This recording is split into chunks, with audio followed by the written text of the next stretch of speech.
y los gastos que razonablemente puedan ser asignados. Entonces, estas reglas todavía existen, pero existen con porcentajes y con requerimientos, pero va a ser desarrollado un poquito más ampliamente. Ahora bien, en el tema de la persona física, el beneficio del 25% ya no es libre, ya no es tan libre. Que ese beneficio es cuando yo soy persona física, profesional, me acojo al 25% sin presentar gastos. Entonces presento gastos del 25% y tendría una renta gravable del 75% y a eso le aplico las reglas de pago. Eso lo hacemos todos, que somos profesionales liberales y que nos dificulta demasiado tener gastos, ¿verdad? O sea, tener gastos como servicios profesionales es muy difícil porque el carro, la gasolina, la depreciación, son aspectos muy puntuales. Porque yo no cobro o la persona no se cobra por lo que invierte como una empresa como tal, sino por su intelecto. Entonces se cobra intelecto, que es un poco difícil determinar cuánto le costó ese intelecto, ¿verdad? O sea, habría que empezar a sumar las facturas desde la escuela, ¿verdad? Y todos los cursos y decir, mira, he gastado todo esto. Para llegar a ser licenciado tuve que gastar todo esto, ahora sí, lo voy a capitalizar y aquí la gente lo va a amortizar durante todos los 30 años o 35, no sé si van a elevar la edad de pensión, ¿verdad? Entonces, y lo voy a amortizar durante esos 30, no existe eso, ¿verdad? Entonces, ahí es un poco difícil determinar, mira, un costo asociado a mi ejercicio profesional. Bueno, entonces el tema es la persona física que tenga un máximo de un empleado, o sea, no puedo tener más de un empleado para aplicar el 25%. O sea, si soy patrono y he cumplido con todas mis obligaciones y tengo la secretaria y el mensajero y otro, ya perdí el derecho al 25% por ser cumplidor. A las 7:30, no menos ni un minuto menos.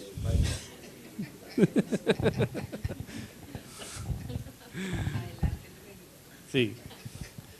Ok, entonces está sujeto a que la persona tenga no más de un empleado, sin necesidad de comprobante. Si participa, ahora bien, si participa directa o indirectamente en una sociedad dedicada total o parcialmente a la prestación de servicios profesionales, se podrá establecer prohibiciones a la aplicación de esta disposición con las condiciones y en los casos que se determine reglamentariamente.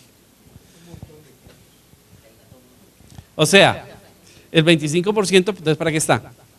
Si me van a poner un montón de condiciones. Porque normalmente el profesional liberal utiliza una empresa o la facturación con el 10%, con el 20%, ¿verdad? Es un poco diferente, ¿verdad? Pero si yo estoy vinculado con esa empresa y ahí no tengo derecho al 25%. Evidentemente hay condiciones y casos, pero la norma está como para que tributación diga, limite tanto que deje inaplicable ese beneficio del 25%, ¿verdad? En términos generales. Ahora bien, veamos el tema de base exenta. Entonces, para la persona física hay un mínimo exento. Para las personas jurídicas no hay mínimo exento, igual que estamos en este momento. En este caso se está promoviendo 2.890.000, igual a partir de su publicación o aprobación seguirá ajustándose de acuerdo al índice, como tenemos en la actualidad las escalas de renta. Entonces nosotros tenemos derecho a 2.890.000. Si creían que los créditos fiscales por la familia iban a aumentar, les tengo malas noticias. Quedan igual.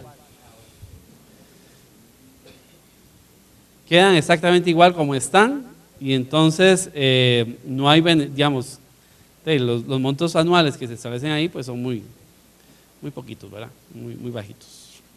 Básicamente es como digamos, esa regla de beneficio de familia realmente lo que está es para decirle, por sus gastos personales tiene derecho a una deducción mínima, pero tiene derecho.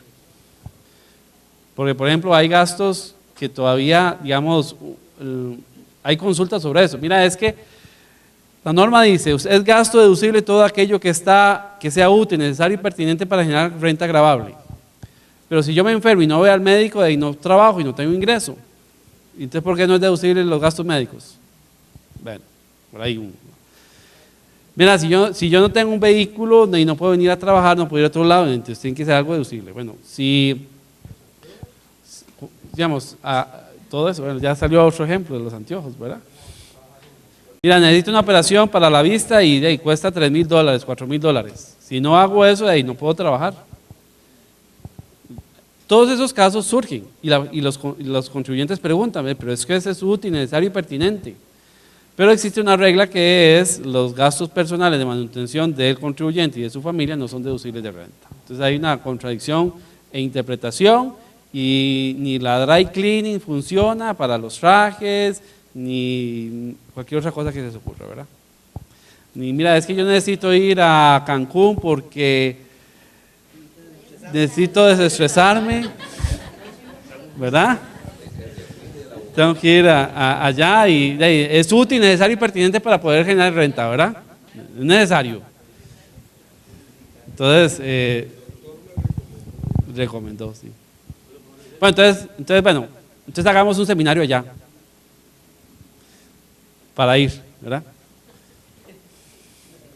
¿Verdad? Una capacitación, entonces no, yo voy a ir a una capacitación, a un seminario, voy a estar allá una semana, muy cansado, ¿verdad? Bueno. Rentas vinculadas, dice, las operaciones se valoran al precio de monto que haría acordado entre partes independientes en operaciones comparables en condiciones de libre competencia. Nuevamente, retorna la reforma a las partes vinculadas en el sentido de cómo vamos a valorar esas metodologías. Bueno, hay un tema de operaciones comparables en condiciones de libre competencia. Bueno, algo de esto habla en la NIF, ¿verdad? Cuando habla de valor razonable, tiende a tener algunas palabras y conceptos que vienen aquí. Entonces, uno tendería a decir, bueno, la evaluación de estos elementos tendrá que hacerse con el tema de NIF.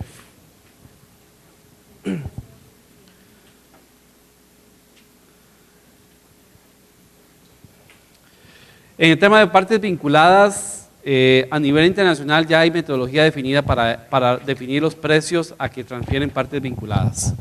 México es un país que ha desarrollado una gran cantidad sobre este tema de partes vinculadas y que hay metodologías para establecer cómo se definen las ganancias que se pueden generar entre compañías. Principalmente fueron metodologías que desarrollaron en los años 70 para poder controlar un poco lo que estaban haciendo las farmacéuticas en ese momento, que es un tema muy vinculado a ellas sobre cómo manejaban cómo se manejan los precios, porque la farmacéutica, el concepto es yo fabrico, yo distribuyo y la farmacia vende, o sea, controla todos los canales de distribución excepto la farmacia, que es el último, ¿verdad? Entonces puede controlar desde que sale de China, de que llega a Europa, que llega a Panamá, que llega a Costa Rica y que llega hasta la farmacia, ¿verdad? Entonces controlan todo ese ciclo y entonces a través de ese control podrían decidir en qué lugar ponen la renta gravable o la renta generada de toda esa actividad. Entonces por eso a veces uno pregunta por qué tal producto sale más caro allá que aquí, por qué, bueno, hay una razón ahí por tema de precios de transferencia y el tema surgió en esa época por lo que están haciendo estas entidades a nivel internacional. Dice, el valor así determinado será el valor de mercado que debe reflejarse en los libros y registros contables del contribuyente. Bueno, eso también tiene una repercusión en términos de impuesto de ventas, ¿verdad? O sea, si estamos hablando de transacciones en las cuales involucra un artículo que tiene impuesto de ventas, no solamente tiene repercusión en nivel de renta, sino también tiene repercusión a nivel de impuesto de ventas que va a tener que pagar la entidad a la hora de hacer este registro contable, porque eso es lo que está pidiendo la entidad. Las personas físicas, jurídicas tendrán un 30% de renta general, todos serán 30%. No hay 10 ni hay 20. Hay otra categoría, pero que no es de acceso automático. Con el 10 y 20 simplemente era automático, yo no tenía que pedirle permiso a nadie, simplemente aplicaba eso. Mira, no llegué a tal monto, aplico 10. Llegó a tal monto y en tal monto, aplico 20. Y me pasé un colón, anulo la factura para no pasar. No, me pasé y pago 30, ¿verdad? Ese era el esquema y no tenía que pedirle permiso a nadie. Ahora el esquema para obtener beneficio de una tarifa diferenciada, digamos, sí tiene que cumplir con algunos criterios importantes. ¿Cuáles son las condiciones distintas de esa tarifa general? Bueno, la persona física. O sea, siempre la persona física va a tener un régimen por sí mismo